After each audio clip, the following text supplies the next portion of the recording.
Good morning, friends. Today we are going to start with a new chapter in accounts, that is final account of a sole proprietor. This we have already done in junior college 11th and 12th. Once again we will revise. Before starting with the problem, just we will go through some of the important adjustment which is generally encountered during problem solving. We know that every adjustment has a twofold effect. There are three accounts to be prepared normally in the case of a sole proprietor, unless he is a manufacturer. If he is a simple trader or a wholesaler, then he is going to prepare three accounts. One is a trading account, one is a profit and loss account, and one is a balance sheet. Trading and profit and loss account works on the nominal account principle, that is debit all expenses and losses and credit all income and gain. And in the balance sheet you have liabilities and the assets. So in the case of a trader, generally you prepare trading account, profit and loss account and a balance sheet. However, if that particular sole proprietor is a manufacturer, then in that case you are going to prepare, instead of three accounts, you are going to prepare four accounts. One is a manufacturing account, second one is a trading account, third one is a profit and loss account, and fourth one is a balance sheet. So one additional account will be prepared in the case of a manufacturer, that is a manufacturing account. So that is also covered in your present syllabus. Now just will revise some of the important adjustment. I know that you have already done this in your junior college 11th and 12th, but once again we will revise all these adjustment. Every adjustment has a twofold effect. If one of the adjustment has a debit effect, the second effect will always be on a credit. However, sometimes it happens that आप एक adjustment एक debit में record करते हो तो दूसरा भी debit में रिकॉर्ड करते हो, लेकिन दूसरे डेबिट में आप उसको माइनस करते हो. यानी अगर आपने डेबिट में उसको माइनस किया है तो इसका मीनिंग क्या है कि आप उसका इफेक्ट क्रेडिट में दे रहे हो. तो every adjustment will have a twofold effect. Generally there will be a trial balance given. Trial balance का debit side will always be an asset or expenses, and trial balance का credit will always be a liability and an income. Debit side जो भी item दिया हुआ रहेगा trial balance का, it will come either on trading debit, profit and loss debit, or balance sheet debit, that is an asset. और अगर trial balance के credit side जो आइटम दिया गया है, it will either come trading credit, P&L credit, या फिर balance sheet liabilities. या फिर अगर क्रेडिट का आइटम आप डेबिट में लिख रहे हो तो माइनस करके लिखोगे, और अगर डेबिट का आइटम आप क्रेडिट में लिख रहे हो तो माइनस करके लिखोगे. जैसे कि provision for depreciation. Provision for depreciation if it is given in a trial balance, it will B given on credit side. तो आप बैलेंस शीट में या तो उसको लायबिलिटीज में पोस्ट करिए, लायबिलिटीज इज अ क्रेडिट, या फिर उसको रिस्पेक्टिव एसेट्स में से आप माइनस करो. तो आप माइनस करोगे provision for depreciation on the asset side, it is one and the same that you have given a credit effect. तो यहाँ पे ट्रायल बैलेंस के जो डेबिट क्रेडिट आइटम्स रहेंगे उसको आप एक सिंगल इफेक्ट देंगे, यानी वो दो बार नहीं आएगा, वो एक ही टाइम पे आएगा. डेबिट का item trading debit, P&L debit और बैलेंस शीट एसेट. क्रेडिट का item trading credit, P&L credit और balance sheet liabilities. Trading account में ट्रायल बैलेंस के डेबिट अकाउंट में जो भी आइटम रहते हैं, it will be either an expenses which will be posted to trading debit और P&L डेबिट, और ट्रायल बैलेंस का डेबिट में will be an asset which will be posted on the asset side. अगर credit का item है trial balance में, it will always B an income और liability. Income अगर है तो या तो वो ट्रेडिंग के क्रेडिट में आएगा या तो P&L के क्रेडिट में आएगा, और अगर ट्रायल बैलेंस के क्रेडिट में कोई आइटम है और अगर वो लायबिलिटी है तो बैलेंस शीट के लायबिलिटी साइड आएगा. तो आपको ये याद रखना है कि ट्रायल बैलेंस का जो आइटम है वो हमेशा एक ही बार पोस्ट होगा. डेबिट का आइटम हमेशा डेबिट में ही पोस्ट होगा, क्रेडिट का item will always be posted on the credit side. Debit का आइटम अगर आपने क्रेडिट में बाय मिस्टेक पोस्ट कर दिया तो your balance sheet will never get tally. Debit का आइटम अगर आप क्रेडिट में पोस्ट कर रहे हो तो उसका मीनिंग क्या है कि क्रेडिट साइड आप उसको माइनस कर रहे हो.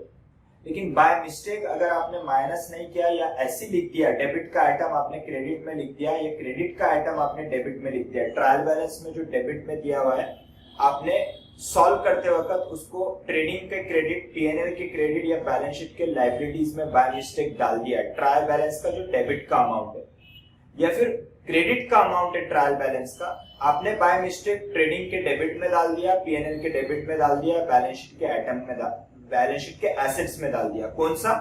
जो ट्रायल बैलेंस के क्रेडिट में दिया हुआ है। तो again your balance sheet will not get tally. तो you will have to see to it that कि debit item will always be posted on the debit side और otherwise credit side it is subtracted, and trial balance का credit item will always be posted on the credit side और debit side it is subtracted. Right? Adjustment जो भी दिए हुए रहेंगे आपको उसको टू फोल्ड इफेक्ट देना है, एक डेबिट और एक क्रेडिट। तो आज we are going to just go through some of the important adjustment which will be generally encountered in most of the problems. What are those adjustment? One by one we are going to refer. First one you can refer is a closing stock. Closing stock will generally be given in a adjustment below the trial balance. तो to fold effect उसका कैसा आएगा? Closing stock एक आएगा आपका trading के credit में और दूसरा बैलेंस शीट के डेबिट में, that is an asset. Two fold effect, trading credit, balance sheet asset. If it is an outstanding expenses, outstanding expenses I have taken here two example. One of the item belongs to trading, one of the item belongs to P&L. If it is an outstanding salaries, तो trading के debit में wages में add होगा and दूसरा balance sheet के credit में, that is a liability. एक debit दूसरा क्रेडिट। उसी तरह अगर आउटस्टैंडिंग सैलरीज है तो पीएनएल के डेबिट में सैलरीज में outstanding salary will be added और बैलेंस शीट का credit, that is a liability, you are going to show outstanding salaries. If it is an outstanding income, income receivable, if it is PNL item तो आपके PNL के credit में आप commission, अगर यहाँ पे मैंने कमीशन का एग्जांपल लिया है, कमीशन रिसीवेबल, तो रिस्पेक्टिव आइटम में आप उसको ऐड करोगे। कहां पे ऐड कर रहे हो? पीएनएल के क्रेडिट में। तो दूसरा इफेक्ट उसका कहां आएगा? एक आपने क्रेडिट लिया तो दूसरा डेबिट, बैलेंस शीट का एसेट, आउटस्टैंडिंग कमीशन और commission receivable. Then there is a prepaid expenses. Again, I have taken one item belongs to trading, one item belongs to P&L. If it is prepaid wages that is wages paid in advance. जैसा we have already referred under accounting for non-profit organization, income and expenditure is based on accrual principle. In the same manner, here also profit and loss account, trading account of a sole proprietor works on the accrual principle. That means all the items that belongs to the current year will be recorded. Prepaid wages paid in advance, that means next year का wages current year में pay कर दिया है तो आप wages में से क्या करेंगे? subtract. ट्रेडिंग अकाउंट के डेबिट में वेजेस में से you going to subtract it. आपने डेबिट में सबट्रैक्ट किया यानी आपने उसको इफेक्ट क्रेडिट का दिया हुआ है, तो दूसरा वो आपको डेबिट में आना चाहिए। तो बैलेंस शीट के asset side you going to record prepaid wages. Similarly अगर प्रीपेड रेंट है, आपने रेंट गोडाउन का पे किया है, एडवांस में पे कर दिया, तो रेंट पीएनएल के डेबिट में आएगा। तो पीएनएल के डेबिट में रेंट आएगा, रेंट में से आप माइनस कर रहे हो तो डेबिट में से आपने माइनस किया है, उसको इफेक्ट आपने क्रेडिट का दिया हुआ है, तो एक क्रेडिट है तो दूसरा डेबिट, बैलेंस शीट के एसेट में you going to show prepaid rent. Next is income receive in advance. You have received the income in advance. Income generally comes under PNL account. तो यहाँ पे मैंने एग्जांपल लिया कमीशन रिसीव इन एडवांस, तो PNL के credit में commission में से माइनस करेंगे एडवांस, आपने क्रेडिट में से माइनस किया है यानी उसको इफेक्ट आपने डेबिट कर दिया है, तो एक डेबिट का इफेक्ट है तो दूसरा इफेक्ट क्रेडिट में आना चाहिए। तो बैलेंस शीट के लायबिलिटीज में you have to write down commission receive in advance. तो पहला इफेक्ट जो आपके ट्रायल बैलेंस में कमीशन दिया हुआ है वो कमीशन में से ये जो एडजस्टमेंट का कमीशन है वो आप माइनस कर रहे हो, और दूसरा एडजस्टमेंट के कमीशन को आप क्या ले रहे हो? लायबिलिटीज में ले रहे हो। तो this is how two effect you have to give. Next depreciation. Depreciation that is nothing but decrease in the value of an asset on account of wear and tear or use. Depreciation का first effect will be P&L debit depreciation we are going to calculate after giving all the remaining adjustment to the assets. If there are any purchase during the current year, you are going to add that particular amount. If there is any sale from a respective asset, you are going to minus from the respective asset account. Whatever balance comes on that, you are going to charge a depreciation. Depreciation account पे या तो आपने current year में कोई asset purchase किया तो date दिया हुआ रहेगा. अगर date in the middle of the year है तो रिस्पेक्टिव मंथ्स के लिए आप charge a depreciation, otherwise you going to charge a depreciation for the full year. तो depreciation is an expenses, that particular expenses that is a non cash expenses that will be first effect will be P&L debit. एक इफेक्ट आपने debit में दिया तो दूसरा credit. Credit में कहां पे दोगे? लायबिलिटीज में आप प्रोविजन फॉर डेप्रिसिएशन अगर ट्रायल बैलेंस में दिया है तो प्रोविजन फॉर डेप्रिसिएशन में आप ऐड करोगे, और अगर प्रोविजन फॉर डेप्रिसिएशन नहीं दिया हुआ है तो आप रिस्पेक्टिव फिक्स एसेट में से आप माइनस करोगे. तो डेबिट में से आप माइनस कर रहे हो, इसका मीनिंग क्या है कि आपने उसको इफेक्ट क्रेडिट कर दिया हुआ है. तो एक डेबिट दूसरा credit. Then there is a bad debt and provision for bad debt. This is a confusing item. Bad debt and provision for bad debt are given sometime in trial balance also and in adjustment also. So first we will refer to a trial balance item. अगर trial balance में bad debt दिया हुआ है और provision for bad debts दिया हुआ है, that means they are old provision for bad debts and old bad debts. Trial balance में अगर आपको बैड डेट दिया हुआ होगा तो it will always be on the debit side. Bad debt यानी you have lost your money, सभी debtors को गुड्स दिया है और उसने पैसा नहीं दिया. तो ट्रायल बैलेंस में अगर बैड डेट और प्रोविजन फॉर बैड डेट दिया है तो will call it as an old bad debt and old RDD और old provision for bad debts. तो ट्रायल बैलेंस में कभी भी बैड डेट्स अगर दिया हुआ है तो it will be always given on a debit side, और अगर ट्रायल बैलेंस में रिजर्व फॉर बैड डेट दिया हुआ रहेगा तो it will always be given on the credit side. यानी वो पुराना प्रोविजन आप रिवर्स कर रहे हो तो it will always be given on credit side of trial balance. मैंने इनिशियली आपको क्या बोला कि अगर ट्रायल बैलेंस में अगर कोई डेबिट में आइटम दिया हुआ रहा तो आपके सॉल्विंग के अंदर ट्रेडिंग P&L बैलेंस शीट में वो डेबिट में ही आएगा, और अगर ट्रायल बैलेंस में कोई क्रेडिट साइड दिया हुआ रहा तो वो ट्रेडिंग के क्रेडिट में, P&L के क्रेडिट में, बैलेंस शीट के लायबिलिटीज में आएगा. अगर आप उसको ऑपोजिट साइड लिख रहे हो तो माइनस करके लिखोगे. तो ट्रायल बैलेंस में अगर बैड डेट्स दिया हुआ है तो it will always B N old bad date that will be always given on a debit side of A trial balance. तो सॉल्विंग के अंदर आपके P&L के वो डेबिट में ही आएगा and that will be called as a bad debt old. Trial balance में प्रोविजन फॉर बैड डेट्स अगर दिया हुआ है तो it will always be given on the credit side. तो आपके सॉल्विंग के अंदर P&L के अंदर वो हमेशा आप क्रेडिट साइड लिखोगे या फिर डेबिट साइड में लिखते वक्त उसको माइनस करोगे. याद रखना है बैड डेट, अगर बैड डेट और reserve for bad debt trial balance में दिया हुआ रहा तो बैड डेट हमेशा डेबिट में दिया हुआ रहेगा, रिजर्व फॉर बैड डेट हमेशा क्रेडिट में दिया हुआ रहेगा. बैड डेट P&L के डेबिट में आएगा, reserve for bad date P&L के क्रेडिट में आएगा, या reserve for bad date P&L के क्रेडिट में ना लिख के आप डेबिट में से उसको माइनस करोगे. This is the effect for bad debt and reserve for bad debt given in a trial balance. Now if bad debt and reserve for bad debt is given in an adjustment and how it should be done. Bad debt अगर आपके adjustment में दिया हुआ रहा तो it will be called as a new bad debt. Trial balance में old bad debt, adjustment में new bad date. ये न्यू बैड डेट आप जो आपके बैलेंस शीट के अंदर डेटर्स दिख रहे हैं उसमें से ये और पैसा डूबने वाला है. ये बैड डेट आप कहां पे बताओगे? P&L के डेबिट में बताओगे because it is a loss. Debit all expenses and losses. आपने एक डेबिट में बताया तो दूसरा आप क्रेडिट में बताओगे यानी बैलेंस शीट के लायबिलिटीज में. तो बैलेंस शीट के लायबिलिटीज में ना बताते हुए आप सन्डी डेटर्स में से उसको क्या करोगे? माइनस. अब देखिए ट्रायल बैलेंस में जो बैड डेट दिया हुआ रहेगा वो डेबिट साइड दिया हुआ रहेगा, वो भी आपके P&L के डेबिट में आएगा, और ये न्यू बैड डेट भी आपके ट्रेडिंग के P&L के डेबिट में आएगा. तो दोनों बैड डेट को आप ऐड करके लिख सकते हो. लेकिन जब डेटर्स में से आप माइनस करोगे तो वो माइनस सिर्फ न्यू बैड डेट का होगा, ओल्ड बैड डेट का नहीं, क्योंकि ओल्ड बैड डेट का एक ही इफेक्ट आप दोगे. तो new bad date P&L debit minus from सन्डी debtors. उसी तरह अगर प्रोविजन फॉर बैड डेट दिया हुआ रहा तो ट्रायल बैलेंस में अगर प्रोविजन फॉर बैड डेट दिया हुआ रहा तो क्रेडिट में रहेगा, वो पीएनएल के क्रेडिट में आप लिखो या पीएनएल के डेबिट में बैड डेट्स में से आप माइनस करो।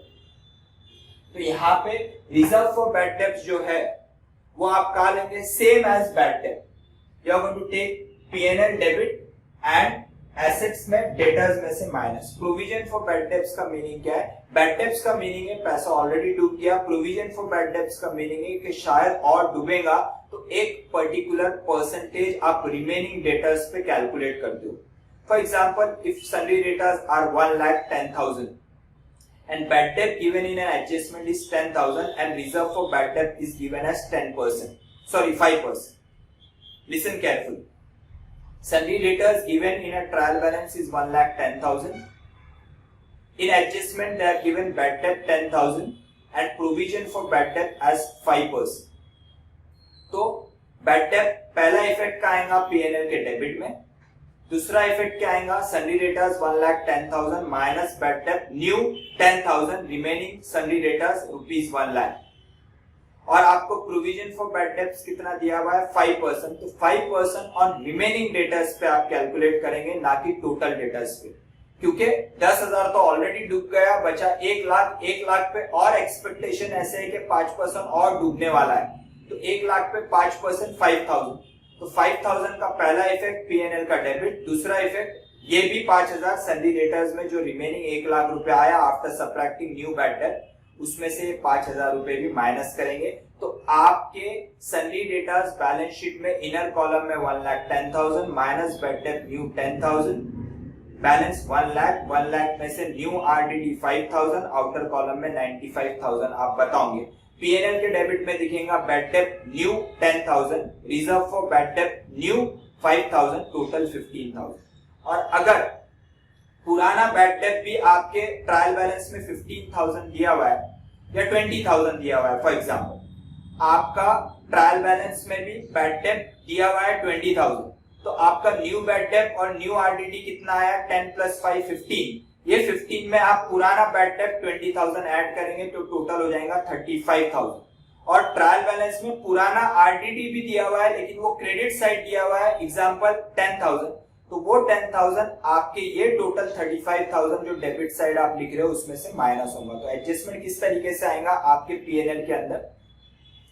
Bad debt old 20,000, bad debt new 10,000, provision for bad debt new add 5,000, bad debt old 20,000 plus bad debt new 10,000 30,000 plus reserve for bad debt new 5,000, total 35,000 minus old RDD 10,000. So balance 25,000 will be written in P&L debit. So this is how the adjustment will be given. Sometime wages, आप कोई asset पे wages पे करते हो या transportation पे करते हो तो वो रिस्पेक्टिव एसेट्स में ऐड होना चाहिए, लेकिन बाय मिस्टेक कभी कभी क्या करते हो आप उसको वेजेस में ऐड कर देते हो। तो how the treatment will be given? What they have given? Wages paid on purchase of plant and machinery included in wages.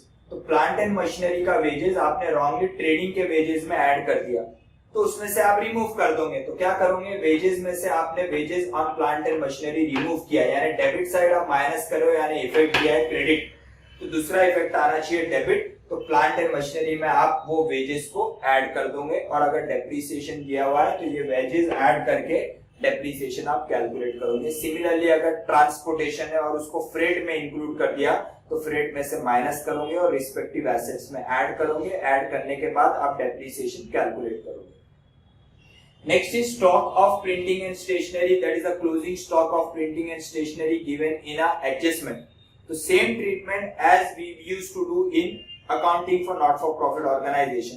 PNL के डेबिट में प्रिंटिंग एंड स्टेशनरी कंज्यूम कैसा? Opening stock of printing and stationery plus purchase of printing and stationery, this will be generally given in a trial balance debit. उसमें से closing stock of printing and stationery आप minus करोगे। आप यहाँ minus कर रहे हो यानी आपने उसको क्रेडिट का इफेक्ट दिया है, तो ये आ जाएगा आपका प्रिंटिंग एंड स्टेशनरी कंज्यूम, आप लिखोगे उसको पीएनएल के डेबिट में। और closing stock of printing and stationery का सेकंड इफेक्ट का आएगा बैलेंस शीट के एसेट्स में। Clear with this? उसी तरह ये जैसे वेजेस इंक्लूडेड बताया, ऐसे एन नंबर ऑफ आइटम्स जो रहेंगे वो एक्स में इंक्लूड करना था, बाय मिस्टेक आपने वाई में इंक्लूड कर दिया, तो वाई से रिमूव करेंगे और एक्स में ऐड करेंगे। तो it may be possible in an number of transaction in n number of expenses or an income. So you have to remove from one of the item and add to the actual item. This is how the treatment is given. So these are the general adjustment which we will generally encounter through in solving the problem. Apart from this, there may be other adjustment also. Just see to it how the chart has been made. आप भी इस तरीके से chart बनाइए और as and when जब problem solve करेंगे और कोई एडिशनल एडजस्टमेंट आता है तो वो आप इस चार्ट में पोस्ट कर सकते हो। Serial number, particulars that is N adjustment, trading debit credit, PNL debit credit, balance sheet liabilities and asset I have done. तो यहाँ पे just draw that. Problem solve करते वक्त कुछ एडिशनल एडजस्टमेंट आते हैं तो मैं आपको बताऊंगा, वो आपको यहाँ पे लिखना है ताकि लास्ट मोमेंट रिवीजन पे आप इमीडिएटली उसको देख सके और ध्यान रख सके। Clear with this?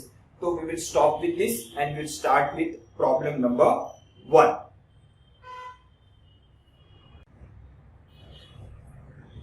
So we will start with problem number 1. Look at the question sheet. Question number 1, what they have given. The following is the schedule of balances as on 31st March 19 extracted from the books of Shri Manoj, who carries on business under the same name and style of Messrs. GV and Company at Bombay.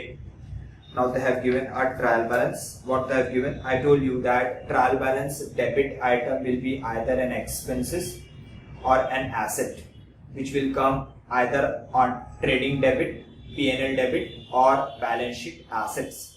Similarly, trial balance credit item will always be an income or a liability, which will either come on trading credit, P&L credit or balance sheet liabilities. Fine. So just we'll go through the trial balance and then adjustment which they have given. First we'll solve the adjustment, we'll give the two effect of adjustment and then we'll come back to trading account. Trial balance. What they have given? Cash in hand is an asset. Cash at bank is an asset. Sundry debtors is an asset. Stock on 1st April 2018, that is an opening stock that will come in trading debit. Furniture and fixtures is an asset. Office equipment is an asset. Building is an asset. Motor car is an asset. Sundry creditors is a liability. Loan from Vishwanath is a liability given on credit side. Provision for bad debt. This is an old provisions. Right there in bracket old. That has been given in trial balance credit side. तो आपको कहाँ लेना है? PNL के credit में लेना है या फिर पीएनएल के डेबिट में उसको सबट्रैक्ट करना है, डिपेंडिंग अपॉन के वैल्यू कहाँ पे ज्यादा आती है। अगर क्रेडिट साइड है तो ऐड करेंगे, अगर डेबिट साइड लिखेंगे तो उसको माइनस करेंगे। Then there is a purchase trading debit, then there is a purchase return, either write on trading credit but you generally subtract it from purchase account trading debit. Sales trading credit, sales return subtract from sales. Then there is a salaries, that is expenses, P&L debit. Rent for godown, expenses, P&L debit. Interest on loan from Vishwanath, Vishwanath से आपने 3 लाख रुपए का loan लिया है और उस पे आपने 27,000 रुपए का आपको इंटरेस्ट आपने दिया है, बराबर। It is an expenditure, P&L debit. Then there is a rent and taxes that will come under P&L debit. It is an expenses. Then there is discount allowed to debtors is an expenditure that will be P&L debit. Discount received from creditors that is an income. Creditors supplier ने आपको discount दिया है, it is an income, P&L credit. Freight on purchases, that is an expenditure, trading debit. Then carriage outward, it is freight outward, P&L debit, that is carriage on sales. Then there is drawings, subtract from capital, it is given on debit side, so it is a debit item, लेकिन debit में ना लिख के अपन credit में, that is liabilities में से आप क्या करते हो, minus. Printing and stationery is an expenditure, P&L debit. Electricity charges is an expenditure, P&L debit. Insurance premium is an expenditure, P&L debit. General office expenses is an expenditure P&L debit. Bad debts, यहाँ पे जो bad डेब्ट दिया हुआ है right there in bracket old, it has been given in debit side of trial balance, so that will come on P&L debit. Now see, provision for bad debts they have given 30,000, that will be written on P&L credit, or on debit side we are going to subtract it. And bad debt they have given on the debit side, so it will come on P&L debit. Bank charges expenses P&L debit. Motor car expenses P&L debit. Capital account credit, that is an amount payable by the business to the proprietor. So it is a liability for the business, hence it will be shown on the liability side. Fine.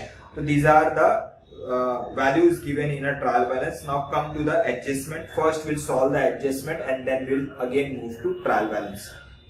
Now what they have given: prepare trading and profit and loss account for the year ended 31st March 2019 and the balance sheet as at that date after making provision for the following. What they have given: prepare trading and profit and loss account for the year ended 31st March 19 and the balance sheet as at that date after making provision for the following. Come on, one by one we are going to refer all this. First, what they have given: depreciate building used for business by 5%, furniture and fixtures by 10%, one steel table purchased during the year for rupees 14,000 was sold for same price but the sale proceeds were wrongly credited to sales account. Office equipment by 15%. Purchases of a typewriter during the year for rupees 40,000 has been wrongly debited to purchases, and motor car by 20%.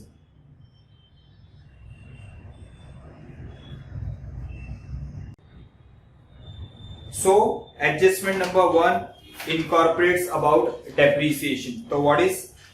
See, there is an adjustment for furniture and fixtures. There is a purchase of one steel table purchased during the year for 14,000 was sold for same price but the sale proceeds were wrongly credited to sales account. So what they have done, they have wrongly included that sale of table to sales account. Sales account में कौन से sales आते हैं? जो आप जिसमें trade कर रहे हो.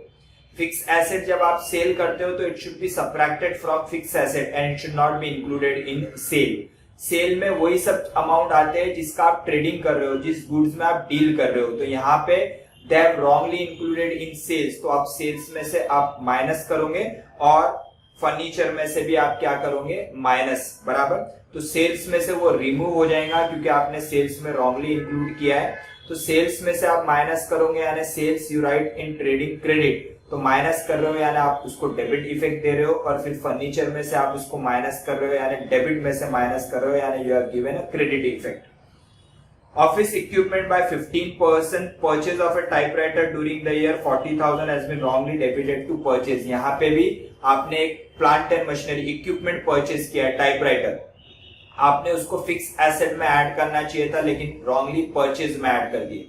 परचेज में you take all those items which we deal in, जिसमें आप ट्रेड कर रहे हो. तो यहाँ पे आपने एसेट परचेज किया तो एसेट में आना चाहिए ना कि परचेज में. तो परचेज में से माइनस करेंगे और एसेट में ऐड करेंगे. And motor car by 20%. Come on, will solve this. First will include adjustment related to depreciation. तो सबसे पहले building, will write that to depreciation. कहां पे आएगा डेप्रिसिएशन? P&L के डेबिट में और एसेट्स में से माइनस. First building. बिल्डिंग के बारे में क्या बोला है? बिल्डिंग पे कितना डेप्रिसिएशन चार्ज करने का बोल रहा है वो? 5%. 5% on building. And what is the value of building they have given in the trial balance. If you refer the trial balance you can see that building का वैल्यू उन्होंने दिया है ₹6 लाख. तो you right here building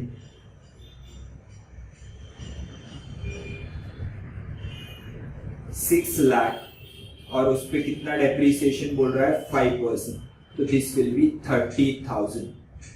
fine.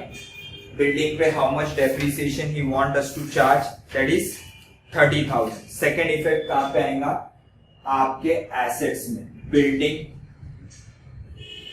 ₹6 lakh minus depreciation 30,000, balance will be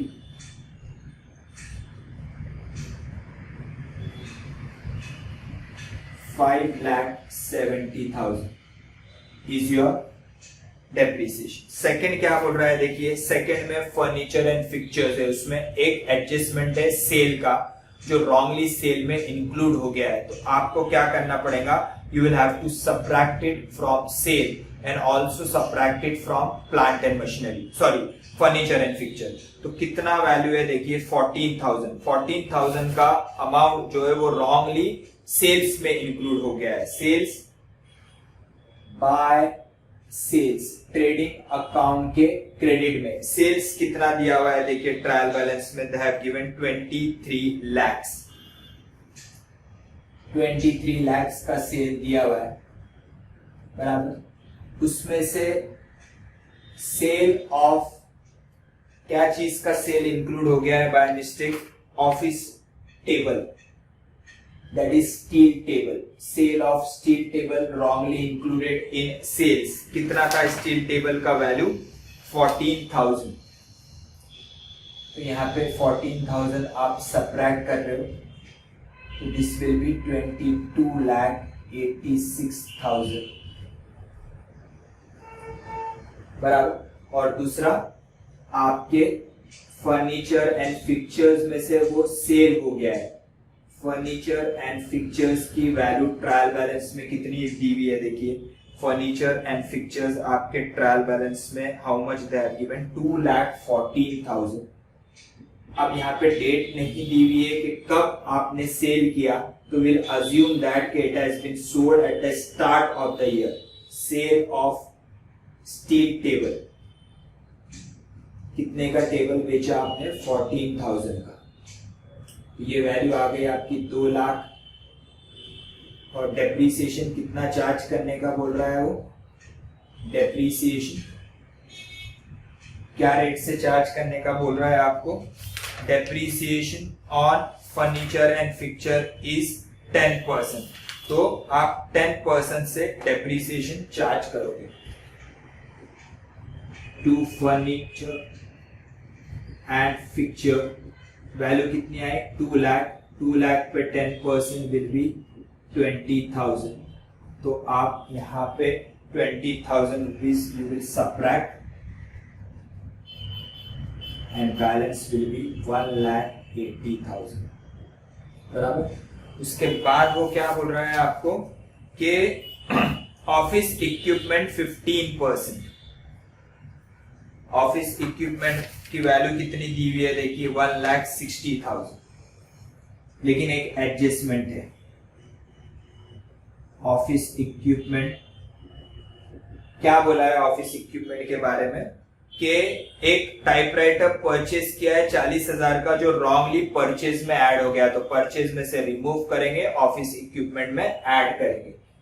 तो यहाँ पे first item will be opening stock, जिसके लिए मैं थोड़ा स्पेस छोड़ दे रहा हूं. उसके बाद लिख रहा हूं 2 परचेजेस. परचेजेस ट्रायल बैलेंस में कितना दिया हुआ है देखिए, just look at the trial balance, how much they have given. Purchases 14 lakh. 14 lakh का आपको परचेज दिया गया है. लेकिन इसमें रॉन्गली क्या इंक्लूड हो गया, परचेज ऑफ टाइपराइटर. तो रॉन्गली इंक्लूडेड है. यहाँ पे ट्रेडिंग से रिलेटेड परचेज रहेंगे, ना कि फिक्स एसेट. तो ये माइनस करेंगे. कितने का टाइपराइटर आपने परचेज किया था, वो बोल रहा है परचेज ऑफ टाइपराइटर 40,000. तो ये टाइपराइटर के 40,000 रुपए आप माइनस कर दोगे, तो ये हो जाएगा आपका 13,60,000. और ऑफिस इक्विपमेंट में ये टाइपराइटर को ऐड कर देंगे. ऑफिस इक्विपमेंट कितना दिया हुआ है देखिए, office equipment how much they have given 1,60,000 1,60,000 का आपके पास ऑफिस इक्विपमेंट है जिसमें आपने टाइपराइटर परचेज किया।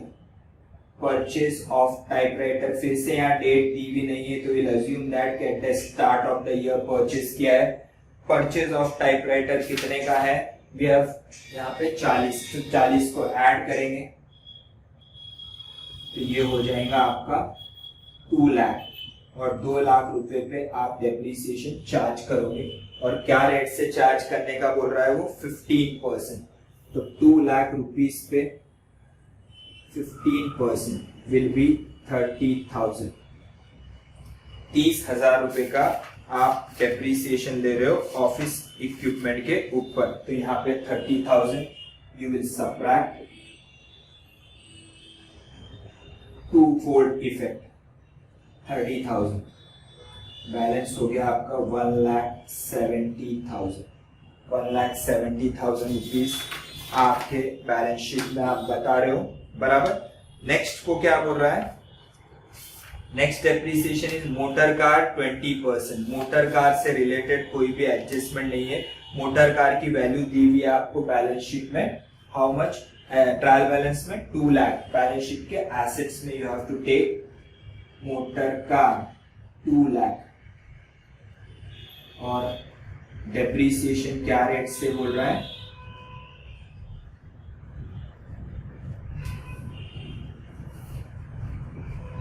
मोटर कार 2 लाख रुपए पे वैल्यू कितना है? How much you want us to charge depreciation? 20%। 20% on 2 lakh will be 40,000, बराबर। तो ये 40,000 यू विल सबट्रैक्ट, तो balance motor car will be 1,60,000। तो 1,60,000 आपके पास मोटर कार आ गया, बराबर। Everything you have taken, fine.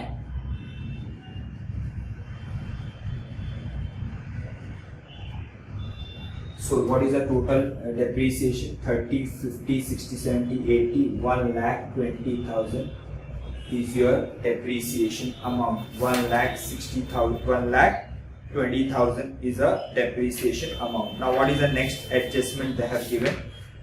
Value of stock at the close of the year was 4,40,000. That is a closing stock. Closing stock का first treatment, trading account credit. Closing stock कितना है आपके पास? Closing stock 4,40,000। Adjustment amount है, एक credit दूसरा debit. Balance sheet assets, stock in hand कितना है? Stock in hand 4,40,000। 4,40,000 का आपके पास क्लोजिंग स्टॉक है। नेक्स्ट है 2 month rent for godown is outstanding. Godown का रेंट 2 महीने का बकाया है, यानी आपको यहाँ पे ट्रायल बैलेंस में जो गोडाउन रेंट दिया हुआ है it will B for 10 months। तो कितना है देखिए, गोडाउन रेंट कितना दिया हुआ है आपके ट्रायल बैलेंस में? Rent for godown 55,000। Rent is an expenses, तो P&L के डेबिट टू गोडाउन रेंट कितना दिया हुआ है? 55,000, बराबर। और वो क्या बोल रहा है? 2 months का रेंट आउटस्टैंडिंग है, यानी ये जो 55,000 आपने पे किया है it will B for 10 months। तो 55,000 फॉर 10 months, तो 1 month का रेंट कितना हुआ? 55,000 डिवाइडेड बाय 10 months, तो 5,500 पर मंथ। तो 2 महीने का बकाया है, तो 2 महीने का रेंट कितना होगा? 5,500 into 2 months, that is 11,000 rupees. यहाँ पे भी अब रहेगा plus outstanding rent. Again I am calculating here 55,000 जो है वो 10 months का है, बराबर। तो you have to calculate for 2 months। तो 10 month का रेंट पे तो पर मंथ कितना हो जाएगा? 5,500। तो वी हैव टू पे फॉर 2 months। तो ये कितना हो जाएगा? 11,000 रुपीज आपको रेंट पे करना बाकी है। Total will be 66,000। Outstanding rent, P&L debit, second effect liabilities, balance sheet liabilities, बराबर। बैलेंस शीट के लायबिलिटीज में आप ये आउटस्टैंडिंग रेंट लोगे।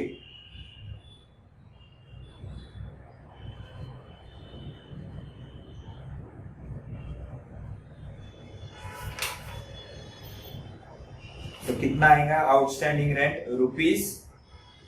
₹11,000. Fine. I am leaving some space and here I am writing outstanding rent. Outstanding you can call it as go down rent. Outstanding go down rent. Second effect कितना outstanding है? 2 months का, that is 11,000 rupees आपके godown का भाड़ा देना बाकी है। We have taken. Next क्या दे रहा है देखिए, एडजस्टमेंट में क्या है next, interest on loan from Vishwanath is payable at 12% per annum. This loan was taken on 1st May 2018। 1st May 2018 अपन कौन से ईयर का ये बना रहे हैं? This is 31st March 19। I have wrongly taken as 17 but it should be 19। वो क्या बोल रहा है आपको कि विश्वनाथ से आपने लोन 3 लाख रुपए का कब लिया था? 1st May 18। यानी करंट ईयर में you should give him a interest for 11 months, that is 1st May 2018 से 31st March 19। 1st May 18 से 31st March 19 11 मंथ का आपको इंटरेस्ट देना है। और क्या रेट से देना है आपको? 12%। तो कितना होगा देखिए, यहाँ रफली मैं कैलकुलेट कर रहा हूं, यहाँ पे रफली कैलकुलेट कर रहा हूं, will show over here. This is just a working note I am showing here. Working note में मैं बता रहा हूं, मेरे पास स्पेस नहीं है, आप below the page you can write that interest on loan from Vishwanath बराबर, is it Vishwanath? Yes Vishwanath. आपने लोन कब लिया है? 1st May 18 से आपको इंटरेस्ट 31st March 19 तक देना है बराबर। कितना देना है? That is 11 months। क्या रेट से देना है? एट द रेट ऑफ 12% बराबर, at the rate of 12%। Fine. तो यहाँ पे आपने लोन कितना लिया है विश्वनाथ से? ₹3 लाख। 3 लाख 12% से कितने मंथ्स का? 11 months। 11 by 12। Fine. Just calculate this.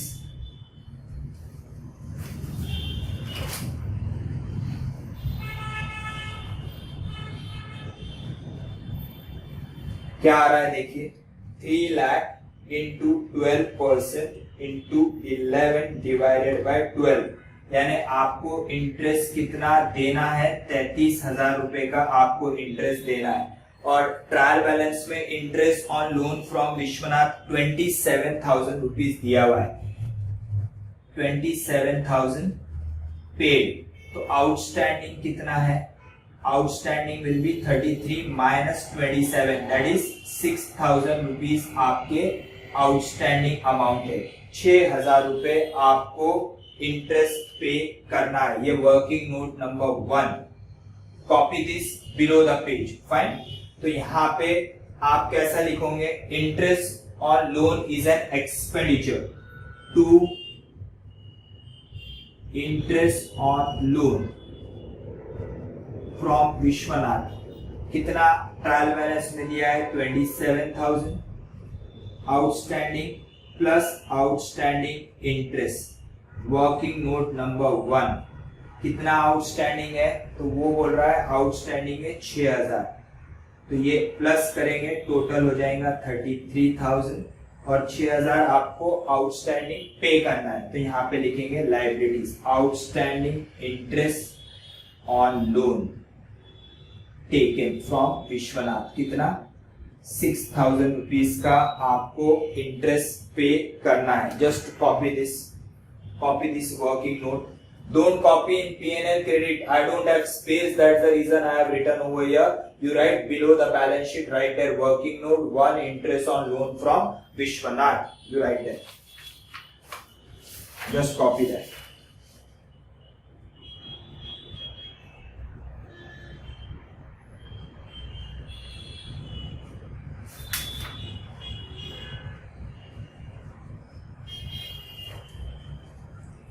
Fine. What is the next adjustment they have given?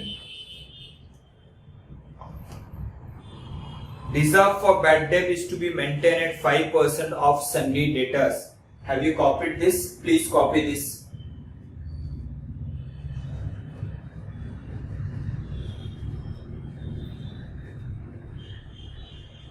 Copy this working note.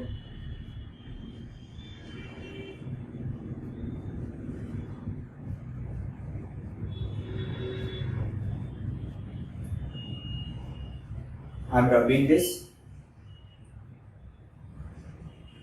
Now what they have given? Adjustment for bad debts, that is a new bad debt, and provision for bad debt. So what they have given? Reserve for bad debt is to be maintained at 5% of sundry debtors. So this is new reserve for bad debt. आपको 5% से calculate करना है. तो आपके sundry debtors कितने हैं देखिए. What is an amount of sundry debtors they have given? They have given 8,60,000. 8,60,000 का आपको डेटर्स दिया हुआ है और डायरेक्टली आरडीडी कैलकुलेट करना है. एडजस्टमेंट में कोई बैड डेब्ट्स नहीं है. अगर एडजस्टमेंट में बैड डेब्ट दिया हुआ रहता था तो पहले आप बैड डेब्ट माइनस करते थे सन्नी डेटर्स में से और उसके ऊपर प्रोविजन कैलकुलेट करते थे, न्यू प्रोविजन. लेकिन यहाँ पे उन्होंने डायरेक्टली आपको रिजर्व फॉर बैड डेब्ट दिया हुआ है एट द रेट ऑफ 5%. तो जो आपके ट्रायल बैलेंस में डेटर्स दिख रहे हैं, it is after all the adjustment of all the age on balance on 31 March 19, यानी 8,60,000 रुपए आना बाकी है.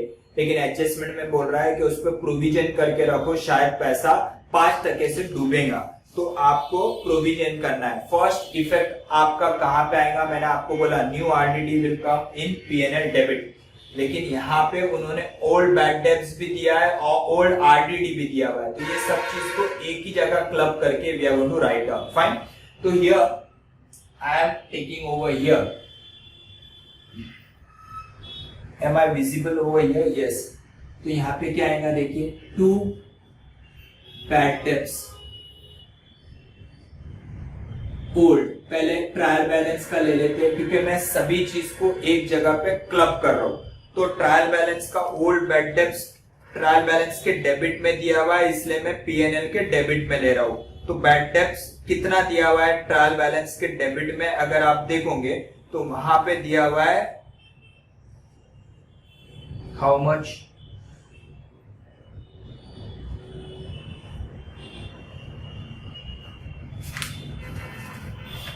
हाँ, they have given on the second page they have given bad debts 20,000 old. तो कितना दिया हुआ है? 20,000 रुपीज आपको दिए हुए पुराने. उसके बाद आपको प्रोविजन फॉर बैड डेब्ट्स भी दिया हुआ है ट्रायल बैलेंस के. It has been given on the credit side. तो instead of writing on credit I am subtracting over here because you have new provision also. तो यहाँ पे मैं लिख रहा हूं less reserve for doubtful debts or you can call it as a provision for bad debts old. कितना दिया हुआ है आपको ट्रायल बैलेंस के क्रेडिट साइड? अगर आप देखोगे तो उन्होंने दिया हुआ है आपको 30,000. तो instead of writing on credit मैं यहाँ पे डेबिट में से उसको माइनस कर रहा हूं, -30,000. 30,000 और अब न्यू प्रोविजन क्रिएट कर रहा हूं.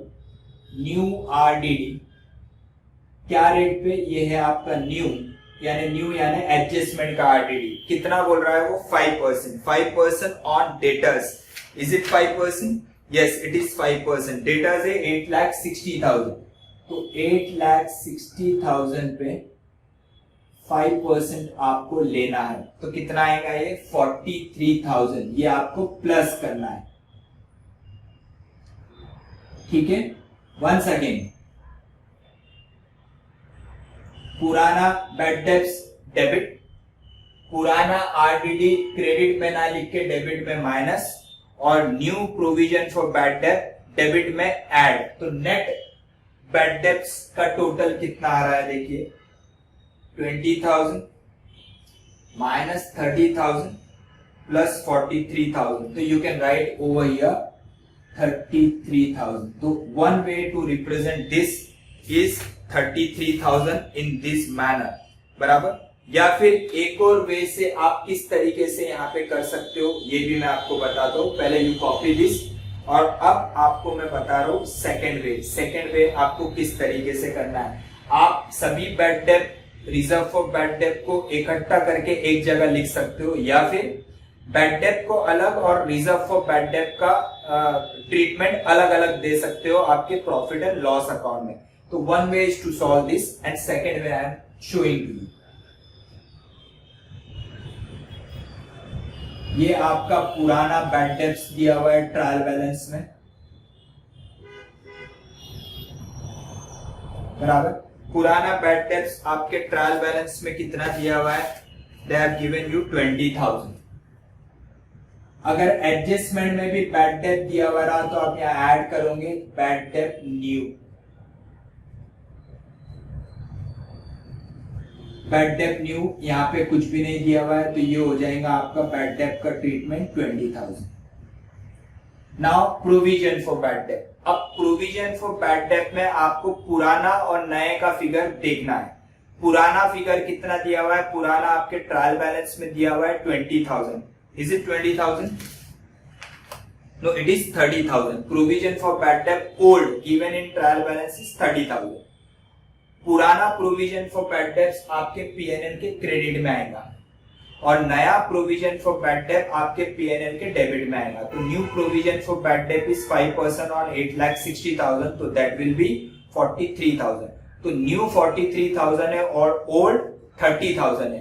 तो instead of writing one on debit and another on credit, you have to see to it कि कौन सा फिगर बड़ा है उस साइड आपको लिखना है। तो डेबिट का फिगर बड़ा है तो यहां पे लिखेंगे to reserve for doubtful debts in bracket new. ये कितना है? 8,60,000 पे 5%, ये हो गया आपका 43। और ओल्ड कितना है? 30,000। तो ओल्ड क्रेडिट साइड ना लिख के इसमें से माइनस करेंगे, लेस आरडीडी ओल्ड कितना? 30,000। तो नेट कितना आ जाएगा? 13,000। तो पुराना 30,000 को आपने एलिमिनेट किया और एक्स्ट्रा 13,000 रुपए का प्रोविजन आप क्रिएट कर रहे हो, यानी टोटल पुराना 30 और न्यू 13, टोटल हो गया 43,000। तो 20 प्लस 13 33,000 हो रहा है। जो मैंने प्रीवियस जो मेथड बताया उसमें भी 33 है और इसमें भी 33, लेकिन अलग अलग बता रहे हो, बैड डेट अलग और रिजर्व फॉर बैड डेट अलग। तो 43,000 का सेकेंड ट्रीटमेंट का आएगा आपके एसेट्स में। सन्ड्री डेटर्स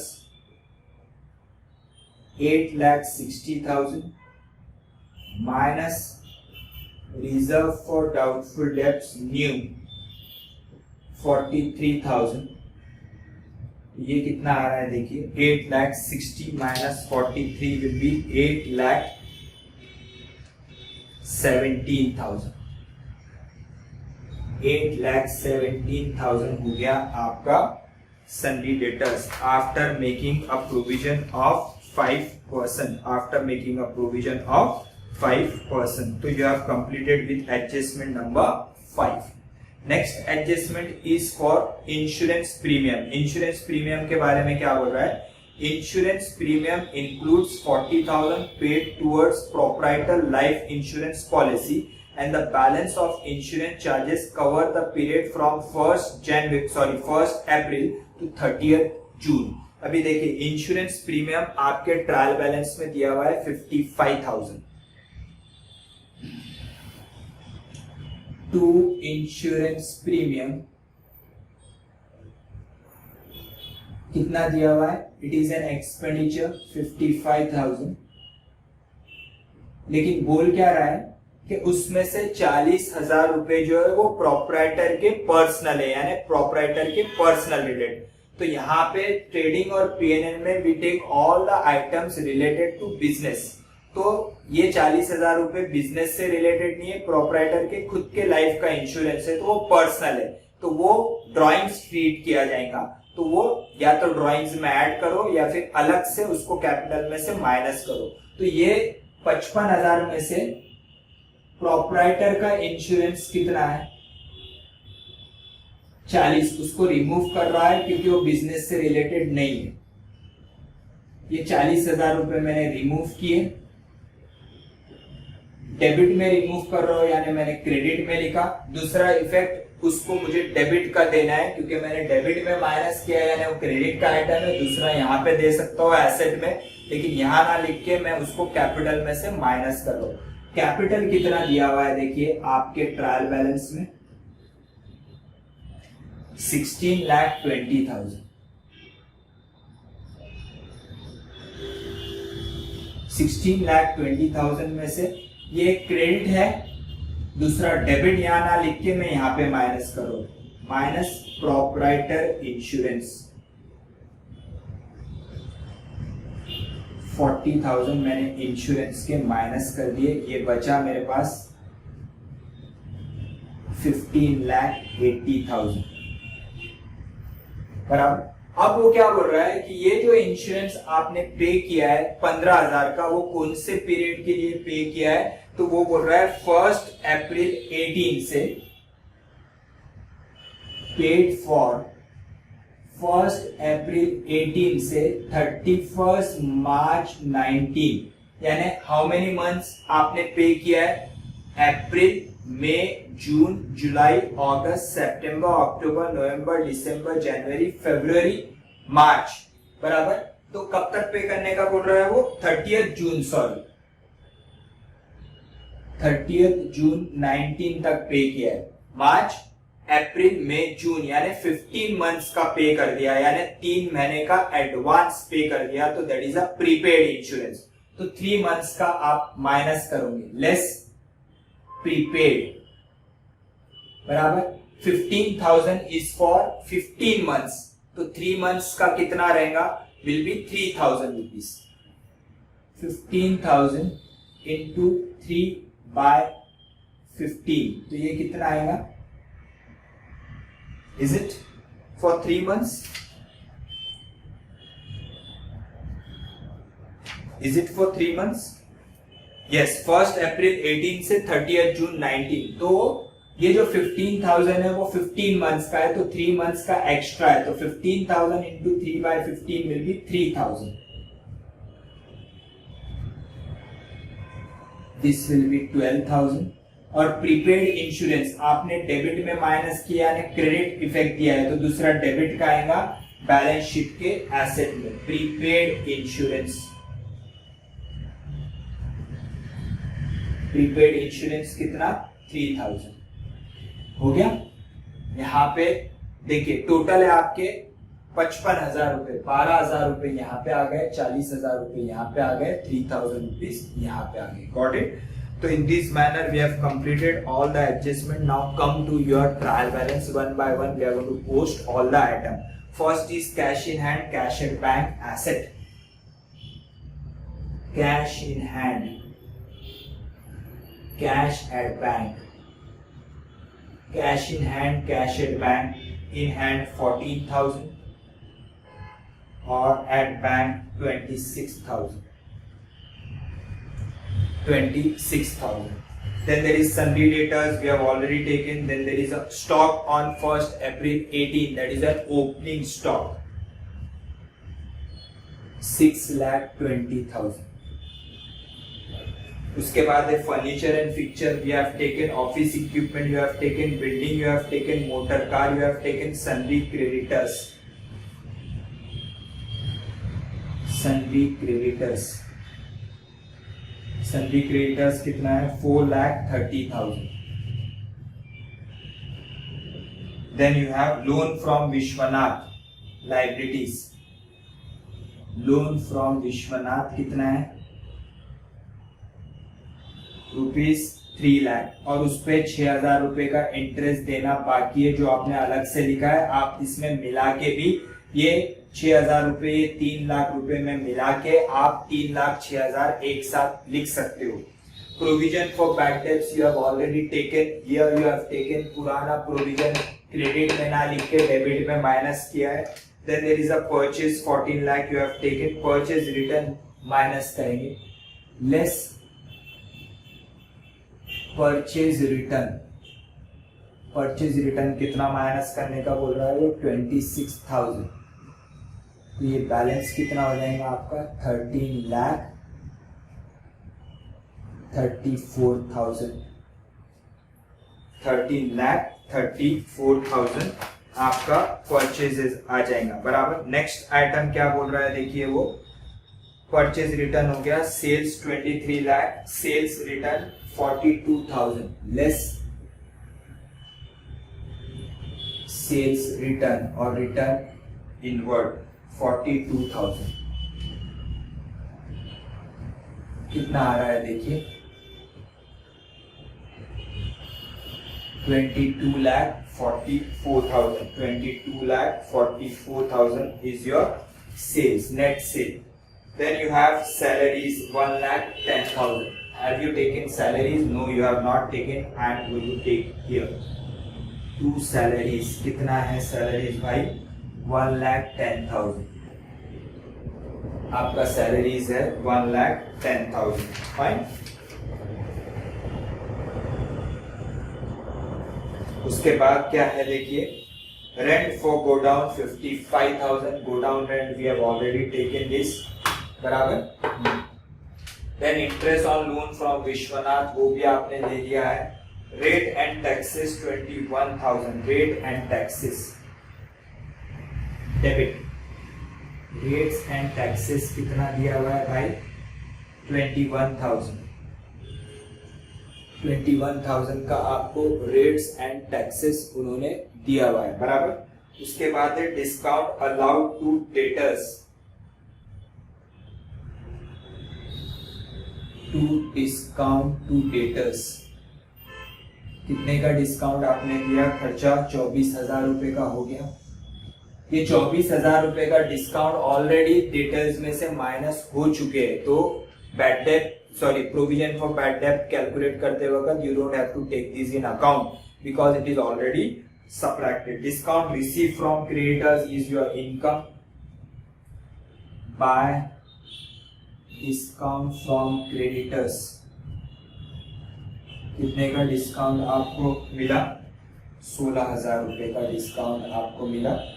उसके बाद freight on purchases, that is carriage inward, to freight on purchases, trading का डेबिट आएगा 12,000। उसके अलावा वो क्या बोल रहा है, carriage outward, to carriage outward, how much it says ₹20,000। Then drawings,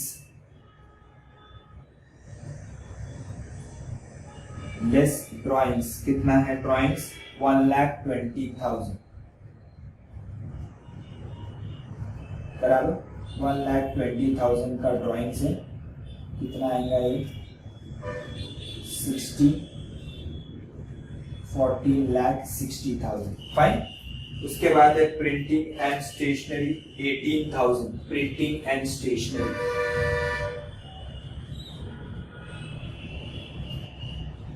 printing and stationery, printing and stationery 18,000। उसके बाद electricity charges, electricity charges you have, I am writing over here so that you can see, to electricity charges, electricity charges कितना है 22,000।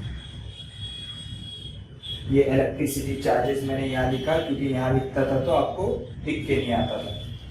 उसके बाद insurance premium we have taken. Then there is a general office expenses 30,000, यहाँ पे space करके मैं लिख रहा हूँ general office expenses. How much general office expenses you have 30,000। General office expenses is 30,000. Bad debts we have taken. Then there is a bank charges 16,000 बराबर, bank charges 16,000 यहाँ पे मैं लिख रहा हूँ, to bank charges how much 16,000। This is bank charges. Godown rent थोड़ा नीचे कर देते हैं, bank charges 16,000. Then you have motor car expenses 36,000. यहाँ पे लिख रहा हूं to motor car expenses. How much? It says 36,000. Motor car expenses 36,000, and last one is a capital account which I have already taken. So these are the different items. First I have posted the adjustment and then I have taken a trial balance. These are all the items. Now we will calculate gross profit and net profit and we will tally the balance sheet. See what is the total of trial balance, trading account, debit credit. Trading account का credit का total कितना आ रहा है देखिए 22,44,000 plus 4,40 is 26,84,000. 26,84,000. So what is a GP? To gross profit carried down, and here by gross profit brought down कितना आ रहा है देखिए -6,20,000 -13,34,000 -12,000. तो आपका ग्रॉस प्रॉफिट आ रहा है 7,18,000. Now we will calculate a net profit. Credit का टोटल कितना हो रहा है देखिए 7,80,000 प्लस 16, तो आपका क्रेडिट का टोटल आ रहा है 7,34,000 बराबर. डेबिट का टोटल देखते हैं 22,000, 1,20,000, 16,000, 66,000, 30,000, 33,000, 1,10,000, 21,000, 20,000, 13,000, 12,000, 24,000, 20,000, 18,000 and 36,000.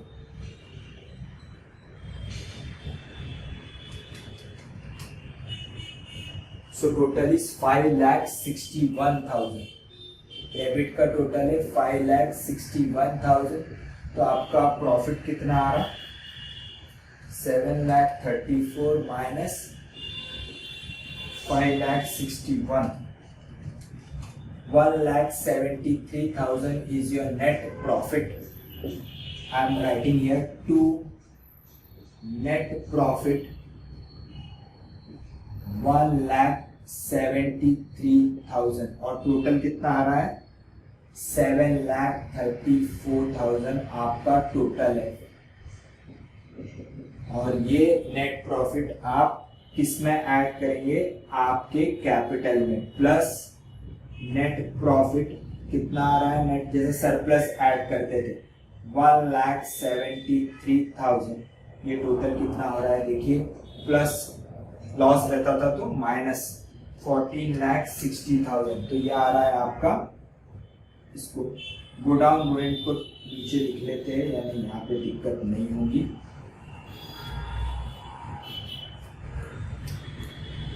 Outstanding go down rent यहाँ पे लिख रहा हूँ 11,000. यहाँ पे आपका ये टोटल कितना आ रहा है 16,33,000. 16,33,000 आपका जो है वो टोटल कैपिटल आया. नाउ बैलेंस शीट का total 16,33,000 plus 6,000 plus 4,30,000 plus 3,00,000 plus 11,000. तो ये आपका टोटल आ रहा है 23,80,000. देखिए बैलेंस शीट टैली हो रहा है क्या 23,80,000 और एसेट में 570 plus 180 plus 170 plus 160 plus 440 plus 817 plus 3,000 plus 14,000 plus 26,000. ये टैली हो रहा है 23 lakh. That's it. It's so easy. बराबर। तो इस तरीके से आपको प्रॉब्लम सॉल्व करना है। अगर ऐसे इजी प्रॉब्लम आए तो आउट ऑफ मार्क्स आप लोगों को sure. Fine, just go through the problem, copy this and still if you have any doubt please ask. Fine, just copy the problem.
So that's it. We'll meet in the next lecture. Bye everyone.